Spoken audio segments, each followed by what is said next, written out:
WMCꯅ ꯉꯁꯤꯒꯤ ꯑꯩꯈꯣꯏꯒꯤ ꯈꯟꯅ ꯅꯩꯅꯕꯁꯤꯗ ꯄꯨꯊꯣꯛꯆꯔꯤꯕ ꯋꯥꯐꯝꯁꯤ ꯇꯁꯦꯡꯅ ꯍꯥꯏꯔꯒꯗꯤ ꯑꯩꯈꯣꯏꯁꯤ ꯃꯇꯝ ꯑꯔꯦꯝꯕꯗ ꯃꯥꯡꯍꯟꯕ ꯑꯗꯒꯤ ꯂꯝꯕꯤ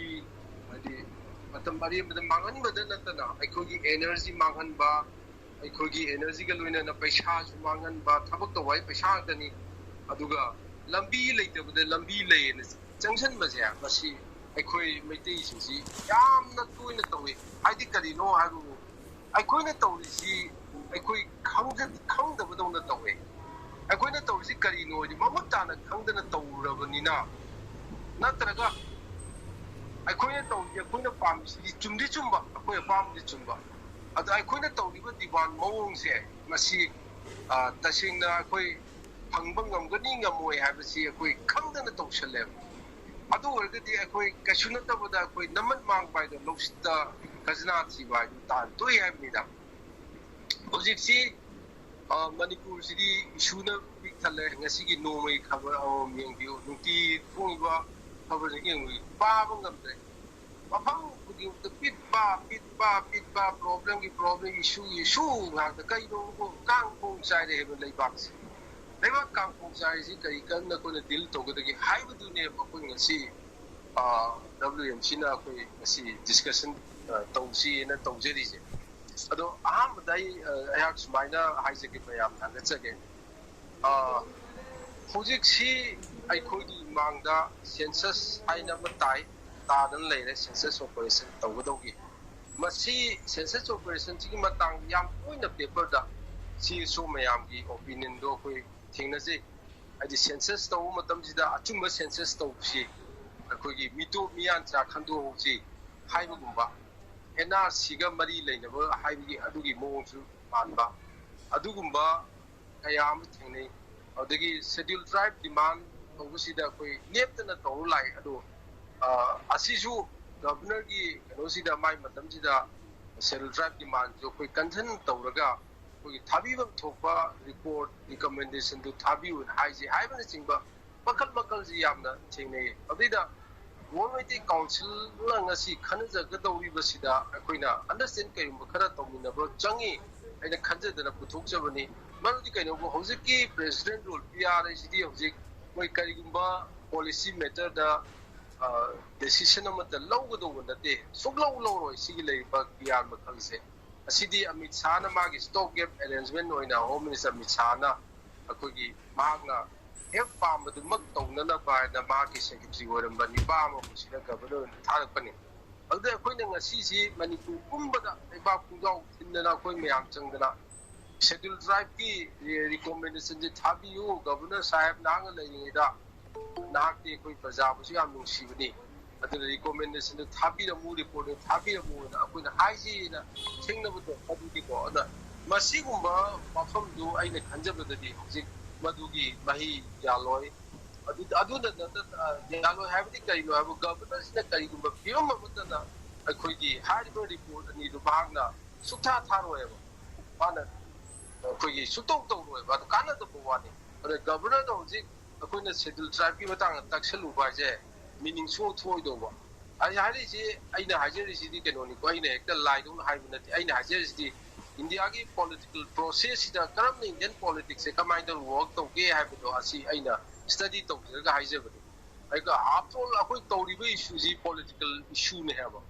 ꯑꯗꯨꯅ ꯃꯗꯨꯒꯤ STꯒꯤ ꯃꯇꯥꯡꯗ ꯑꯩꯈꯣꯏꯅ ꯒꯚꯔꯅꯔꯗ ꯍꯥꯏꯁꯤ ꯑꯗꯨ ꯇꯧꯁꯤ ꯑꯗꯥ ꯇꯧꯁꯤ ꯍꯥꯏꯕꯗꯨꯃ ꯀꯥꯟꯅꯔꯣꯏ ꯑꯩꯈꯣꯏꯅ ꯐꯅ ꯁ꯭ꯇ꯭ꯔꯥꯏꯛ ꯇꯧꯗꯅ ꯒꯚꯔꯅꯔ ꯄ꯭ꯔꯦꯁꯔ ꯇꯧꯔꯤꯅꯤ ꯍꯥꯏꯗꯅ ꯑꯩꯈꯣꯏꯅ ꯐꯅ ꯆꯔꯥ ꯍꯦꯟꯗꯅ ꯖꯦꯅꯔꯦꯜ ꯁ꯭ꯇ꯭ꯔꯥꯏꯛ ꯇꯧꯗꯅ ꯇꯧꯔꯁꯨ ꯀꯔꯤꯁꯨ ꯃꯗꯨꯒꯤ ꯐꯣꯟ ꯑꯝꯇ ꯂꯩꯔꯣꯏ ꯑꯩꯈꯣꯏ ꯃꯅꯤꯄꯨꯔ ꯊꯥꯕꯗꯨ ꯃꯨꯊꯠꯂꯦ ꯍꯥꯏꯗꯅ ꯑꯩꯈꯣꯏ ꯃꯌꯥꯝ ꯆꯪꯗꯅ ꯑꯩꯈꯣꯏꯒꯤ ꯁꯣꯛꯄ ꯄꯟꯕ ꯀꯌꯥ ꯑꯃ ꯌꯥꯎꯗꯅ ꯇꯧꯈꯤꯕꯗꯨ ꯐꯣꯟ ꯂꯩꯇꯦꯗꯅ ꯑꯗꯨꯝ ꯑꯩꯈꯣꯏ ꯆꯣꯛꯊꯔꯒ ꯑꯗꯨꯝ ꯇꯣꯛꯈꯤꯕ ꯍꯥꯏꯗꯤ ꯂꯝꯕꯤ ꯂꯩꯇꯕꯗ ꯂꯝꯕꯤ ꯂꯩꯌꯦꯅ ꯆꯠꯁꯟꯕꯒꯨꯝꯕꯅꯤ ꯍꯥꯏꯕꯅꯤꯅ ꯑꯁꯨꯃꯥꯏꯅ ꯇꯧꯗꯅ ꯒꯚꯔꯅꯔꯗ ꯑꯩꯈꯣꯏꯅ ꯗꯤꯃꯥꯟ ꯇꯧꯁꯤꯟꯗꯅ ꯇꯧꯕ ꯌꯥꯗ ꯊꯣꯛꯇꯦ ꯑꯗꯨꯗꯒꯤ ꯑꯃꯨꯛ ꯁꯦꯟꯁꯁꯀꯤ ꯃꯇꯥꯡꯁꯤꯁꯨ ꯑꯩꯅ ꯈꯟꯖꯕꯗꯗꯤ ꯑꯩꯈꯣꯏꯅ ꯁꯦꯟꯁꯁ ꯇꯧꯕꯗ ꯁꯦꯟꯁꯁ ꯆꯨꯝꯅ ꯇꯧꯕꯤꯌꯨ ꯃꯤꯇꯣꯞ ꯃꯤꯌꯥꯟꯆꯥ ꯍꯥꯞꯆꯤꯟꯕꯤꯌꯨ ꯍꯥꯏꯅ ꯑꯁꯤꯒꯤ ꯈꯣꯟꯖꯦꯜꯁꯤ ꯚꯣꯏꯁꯁꯤ ꯑꯩꯈꯣꯏ ꯎꯕ ꯐꯪꯉꯤ ꯇꯥꯕ ꯐꯪꯉꯤ ꯑꯗꯣ ꯑꯁꯤꯁꯨ ꯑꯩꯈꯣꯏ ꯌꯥꯝ ꯁꯦꯡꯅ ꯍꯥꯏꯔꯒꯗꯤ ꯑꯩꯈꯣꯏꯗ ꯑꯩꯈꯣꯏꯅ kano oina khitang understand tawragadi census tawba matamsida foreigner mito miya cha hapigano haibase census ki hoi manipurda kari karamna akogi mi jingji manipurda toanba koi rulga suawdo pot thadi ka tawrpani manipurda adubu census ki operation ne tawdurisi census india ki census ek enama leibase 1947 wadu mali ado ekti makhada tawdori ne census sai pangtong tawba nate khagi sahi tara khudingi national oiba mikok thibane tara khudingi ado mamangi british matam dagi 1881 dagi thiba horapani haina record su leibani hojik fawba koi 11 tabin je 81 91 2001 2011 2012 2021 kana thiga do 21 jibudi covid na thien gidre sigi laiba census thiri se handakti pura tongan bada kaino go caste census tawgadori ni asi caste census je mama ne british matam de caste census tawni adu india ni independence from british census british na tawbadu pura discontinue toga sumlagi ka sumaw of general census niko thibada ne nupi masing nupa masing niko thibada ne adu hojikti political parties singsi apa matugina hoji caste census tawrani ne law nina caste census da akoina tawbu ya ama khatang di leye madudi kai no maitei singse akoi maitei singsi ani ahum thungna thugai gerabani dari hai thugai maitei general haiba ma maitei seludra haiba ma haibadi maitei general singsi akoi caste da koi di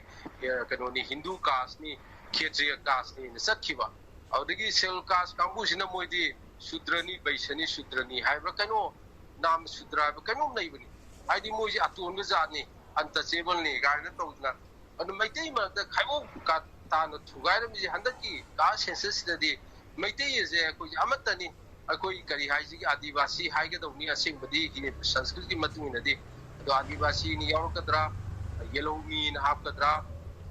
indigenous na hapkadra amatadi oiba sumaina hapawrga maitei di ani sude amma kaktani habi handaki kano sida tawga dawne ba ado aina hojik thengnajari sidi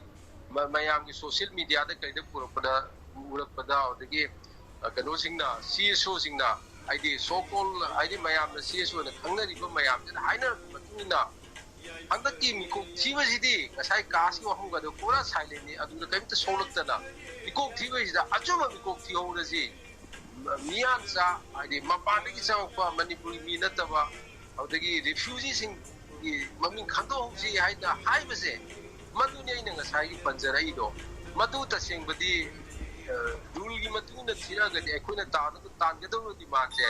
akhogi rule gi di ona taina bo ondoini ngasai gi aina haijabado lambi leitab lambi ne sa samadona haidi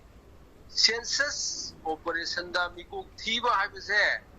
gas ogera oiroida haibase di kaino bo census operation manungda leiriba mi se america de ilakasu africa de ilakasu german de ilakasu japan de ilakasu burma de ilakasu ama de ilakasu ori bihar de ngasi lakko su haying lakko ngarang lakko su present tawragadi mokoi mi adi missing je masing je pau hai si ase idea si de explain to di kano tawro ko aina si matang jati yam chawba explanation oyini aduna census operation habi census operation tawni period sida laiba mi khudimak he prithvi gi jaga da pumna makte laaju akoi gi machine thibi dim yausalo hai siri akoi citizen khak yaw hai binati ba manipur khatang taw hai binati ba siri khoi gi state tu mi khatang bona fight akoi resident jing do adu khang taw hai binati ba rule matu ne koi hai je rule hai binati census census act yagi indian census act 1940 la kano oibane ado ektu matungina census operation haibasdi mikok thibasdi ai koina thiriyo matam sida leiyo mipom khudima mikok thiu machine thiu haibane ai haije do africa de lazo europe de lazo australia de lazo china de japan de germany lazo hek leiraba manipur adu thiu ayaba masi jo kano adu ni matu understanding du leitraga de koina ꯑꯇꯣꯞꯄ ꯃꯤ ꯍꯥꯞꯄ ꯌꯥꯔꯣꯏ ꯃꯅꯤꯄꯨꯔꯒꯤ ꯀꯩꯅꯣ ꯅꯠꯇꯕ ꯃꯤ ꯍꯥꯞꯄ ꯌꯥꯔꯣꯏꯅ ꯇꯧꯕ ꯃꯇꯝꯗ ꯑꯦꯛꯇꯨꯒ ꯑꯣꯟꯅ ꯇꯩꯅꯔꯕꯅꯤꯅ ꯑꯩꯈꯣꯏꯗꯨ ꯃꯍꯩ ꯌꯥꯜꯂꯣꯏ ꯑꯗꯨ ꯀꯥꯟꯅꯗꯕ ꯐ꯭ꯌꯨꯇꯥꯏꯜ ꯑꯦꯛꯁꯔꯁꯥꯏꯁ ꯑꯣꯏꯗꯧꯔꯤꯅꯤ ꯍꯥꯏꯕꯅꯤꯗ ꯑꯗꯣ ꯍꯧꯖꯤꯛꯁꯤ ꯁꯦꯗꯨꯜ ꯇ꯭ꯔꯥꯏꯕ ꯗꯤꯃꯥꯟꯁꯨ ꯇꯧꯕ ꯀꯥꯟꯅꯗꯦ ꯍꯥꯏꯅ ꯑꯩꯈꯣꯏꯅ ꯈꯟꯖꯔꯤꯁꯦ ꯃꯁꯤꯃ ꯂꯩꯔꯦꯀꯣ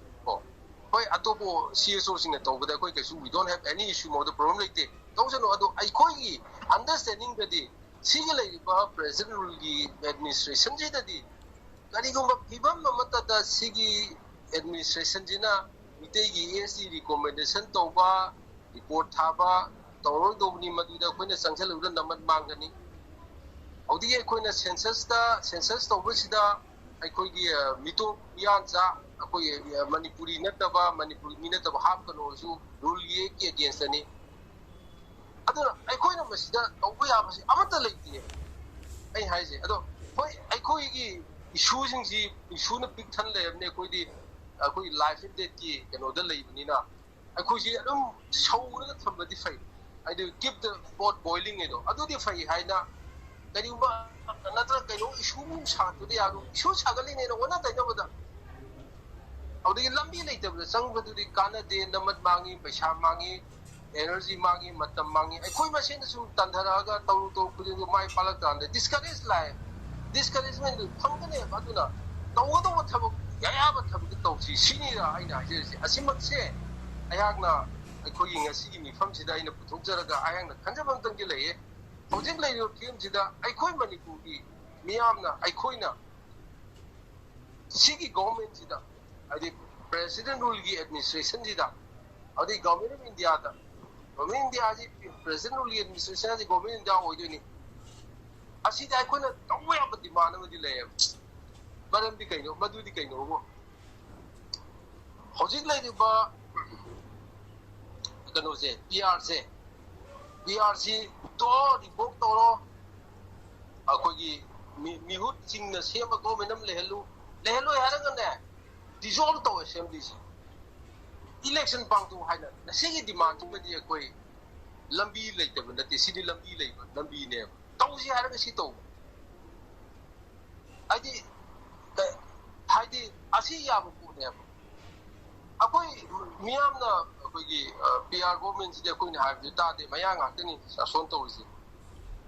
मया की सासोनी हाइबि तारे मया हाइदा कोई मपान की सासोनी मपा की मीने लेंगाकने कोई मणिपुरी मी अमते लेंगाकनते हाइदि गवर्नर अमसु माकी टॉप अखोई डिसीजन मेकर्स सिंसे मणिपुरी मी दियाव नते होम मिनिस्टर मिसार माई कुचाबजिंग हापगा असि गवर्नमेंट अनि अदि अखोइ हाइबि तादे हाइबि तगन तारो या मोदि अदुना असिगी मुक्ता अखोइ मिहुन सेंबा गवर्नमेंट अम ले लो हाइदना अखोइ मणिपुर मियामना होबुदि यायबा अदु नत्रगना नो गवर्नमेंट सेमो हागने डिजोल्व तो थोदो इलेक्शन तो हाइबि यायबा असिदि लंबी लेको रूल नसु याइको आइन नसु याइको असिनिदा अदुना सिगी वाफमसि लेइबनिना ngasi World Meteorological Council la ngasi gi khanajari wa si ikuna khanajari ꯑꯩꯈꯣꯏꯒꯤ ꯂꯩꯕꯥꯛ ꯃꯤꯌꯥꯝꯅ ꯃꯁꯤ ꯃꯦꯁꯦꯖꯁꯦ ꯑꯩ ꯂꯣꯟꯖꯅꯤꯡꯉꯤ ꯍꯧꯖꯤꯛ ꯏꯝꯐꯥꯜꯒꯤ ꯀꯦꯕꯜ ꯇꯤꯚꯤꯁꯤꯡꯗ ꯈꯟꯅꯔꯤꯕ ꯈꯣꯠꯅꯔꯤꯕꯁꯦ ꯃꯁꯤ ꯑꯁꯤꯒꯤꯁꯤ ꯔꯤꯐ꯭ꯂꯦꯛ ꯇꯧꯍꯟꯅꯤꯡꯉꯤ ꯑꯗꯒꯤ ꯃꯅꯤꯄꯨꯔꯒꯤ ꯃꯦꯗꯤꯌꯥꯁꯤꯡꯁꯨ ꯑꯁꯤꯒꯨꯝꯕꯁꯤ ꯔꯤꯐ꯭ꯂꯦꯛ ꯇꯧꯍꯟꯅꯤꯡꯉꯦꯕ ꯑꯗꯨꯅ ꯑꯃ ꯑꯣꯏꯔꯣ ꯍꯧꯖꯤꯛꯇꯤ ꯂꯝꯕꯤ ꯂꯩꯇꯕꯗꯗꯤ ꯂꯝꯕꯤ ꯂꯩꯔꯦꯅ ꯃꯌꯥꯝ ꯄꯨꯁꯟꯕꯤꯒꯨꯝꯁꯤ ꯆꯠꯀꯨꯝꯁꯤ ꯃꯤꯒꯤ ꯑꯩꯈꯣꯏ ꯃꯇꯝ ꯃꯥꯡꯅꯕ 에너지 ꯃꯥꯡꯅꯕ ꯑꯗꯒꯤ ꯄꯩꯁꯥꯁꯨ ꯃꯥꯡꯕ ꯏꯔꯟꯁꯨ ꯆꯤꯡꯕ ꯑꯗꯨꯒ ꯃꯥꯏꯊꯤꯔꯒ ꯂꯝꯕꯤ ꯂꯩꯔꯝꯗ꯭ꯔꯕꯅꯤꯅ ꯑꯩꯈꯣꯏ ꯑꯗꯨꯝ ꯋꯥꯔꯒ ꯇꯣꯛꯊꯣꯛꯑꯒ ꯑꯗꯩꯗꯤ ꯗꯤꯁꯀꯔꯦꯖꯃꯦꯟ ꯃꯈꯜ ꯂꯥꯛꯑꯦꯕ ꯑꯁ